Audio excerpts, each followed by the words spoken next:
నేను ప్రహ్లాద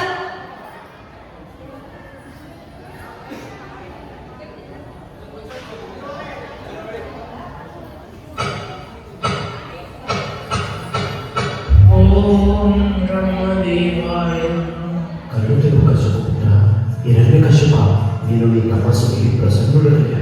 ఏ వరం కావాలో కోరుకో. అన్నీ కావాలి. ఓ బ్రహ్మదేవ, నాకు వరం ఇవ్వండి. ఈ సృష్టిలోకి సృష్టించబడిన ఏ జీవి వలన మరణం సంభవించుకుంది.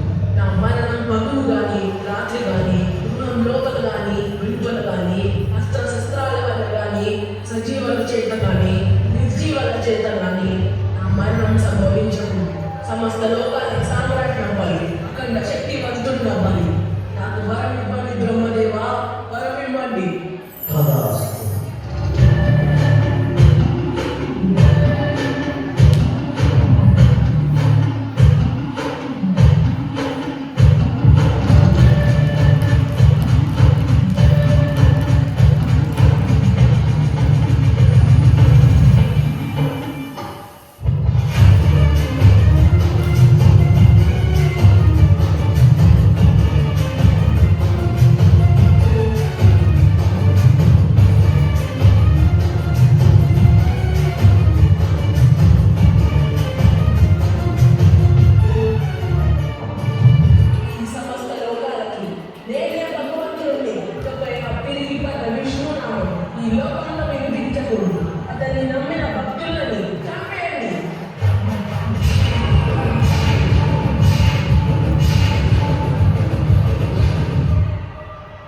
ఇక మీరందరూ నేను చెప్పిన విధంగానే పనులు చేయాలి. అన్ని దేవాలయాలు ఆ విగ్రహాలే ఉండాలి. హిరణ్యకశిపుడు భగవంతుడు అని కీర్తించాలి.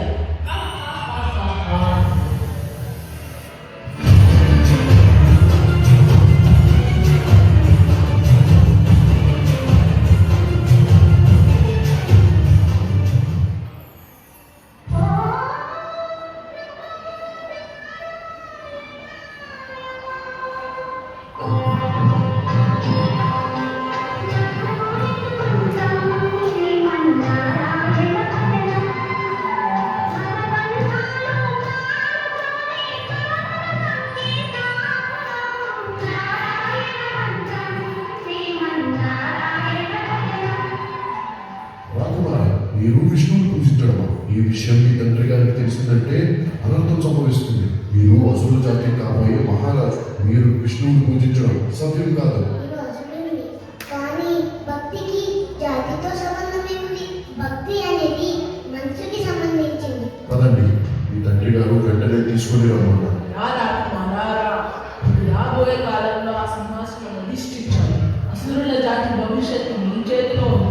రాజు కర్తవ్యం ఎలా ఉండాలో నీ నోటంట చెప్తే వినాలని చెప్పురా కుమారా, చెప్పు. తండ్రి గారు, రాజు కర్తవ్యం ఏంటంటే అతను భగవంతుడి పట్ల తమ ప్రజల్లో భక్తిని నింపాలి.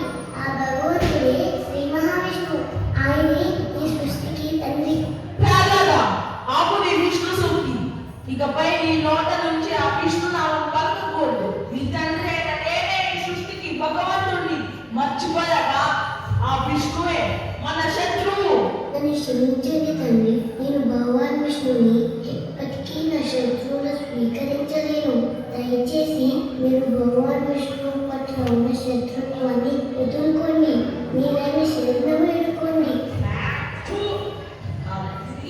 విష్ణుని నేను శరణం వేడుకోవాలా? నీ చిన్నాన్న మరణం గురించి నీలో ఎలాంటి వేదన లేదా? చిన్నాన్న గారిని సంహరించి వరస్వామి ఎలాంటి తప్పు చేయలేదు. చిన్నాన్న గారే క్షమించురా అని తప్పు చేశారు. ఓరి ద్రోహి, ఆ విష్ణునామం పలికిన నీ జీవం ఇంకా బ్రతకకూడదు.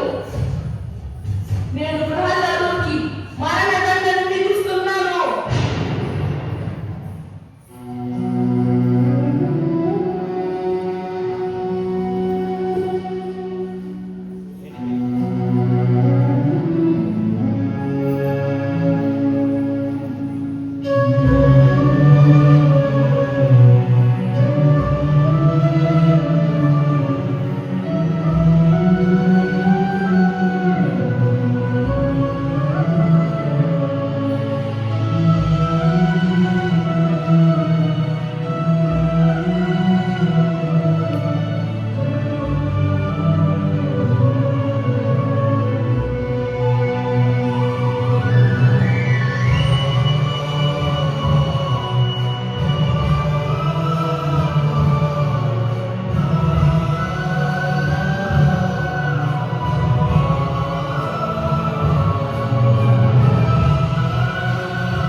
పరమ భక్తులకు నేను దాసుని మాత్రమే, దాసునిలాగే ఉండాలనుకుంటాను.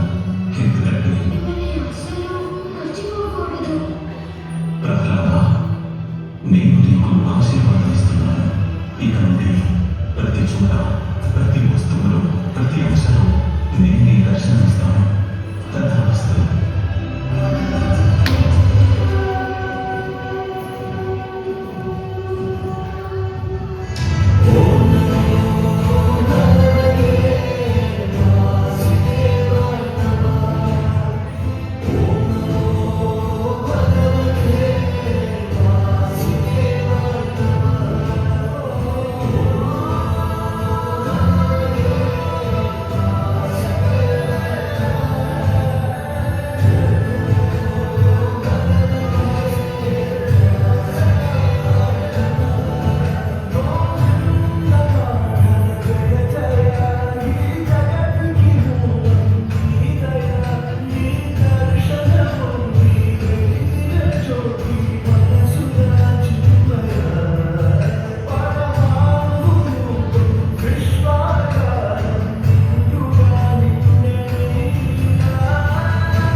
ప్రభు, ఎంత ప్రయత్నించినా ప్రహ్లాదుని మరణం సంభవించట్లేదు. ఏదో శక్తి అడ్డుకుంటుంది. నాకు తెలిసి ప్రహ్లాదుని ఆ విష్ణువే ఏదో మాయారూపంలో వచ్చి కాపాడుతున్నాడు అనిపిస్తుంది. ఈ సోదరి కోరిక సాయంతో కూడా ప్రహ్లాదుని ఏమీ చేయలేకపోతున్నాం. ఏ నీచుడా, కులద్రోహి, ఆ మాయావి విష్ణుని నేను వదిలిపెట్టాను. నువ్వు ఆ విష్ణు తొత్తువే కదా, పిలువు అతన్ని. కనీసం నువ్వు పిలిచినప్పుడైనా నా ముందుకు వస్తాడు, చూద్దాం. మీరు ఎవరిని పిలవాలనుకుంటున్నారో ఆయన సర్వాంతర్యామి. ఆయన ఈ సభలో ఉన్న ప్రతి అంశంలోనూ ఉన్నారు. ఈ విష్ణువు అన్ని చోట్ల వ్యాపించి ఉంటాడు కదా, ఈ స్థానంలో కూడా ఉన్నాడా? అందులోనూ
ముందుగా చంద్రు